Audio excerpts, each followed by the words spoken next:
বসে যেতেন রাগ উঠলে। রাগ যদি নির্মূল না হতেন নবীজি তৎক্ষণাৎ শুয়ে পড়তেন। যদি শোয়ানোর পরও রাগ এখনো আপনার ঠান্ডা হয় নাই, নবীজি ওযু করে 2 রাকাত নামাজ পড়তেন। সুবহানাল্লাহ বলেন। আবু জার গাফারি থেকে শিক্ষা নেওয়ার দরকার মুসলমান।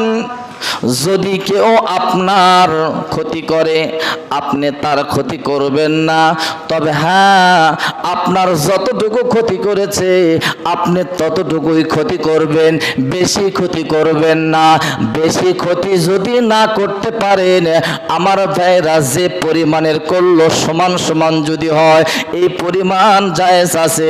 আর যদি আপনি মাপ না করতে পারেন, যদি আপনি তমিজ না করতে পারেন, ওই ব্যাপারটা আল্লাহর কাছে জমা দিবেন, আল্লাহ আপনার সঠিক বিচার করে দিবে। বলে সুবহানাল্লাহ।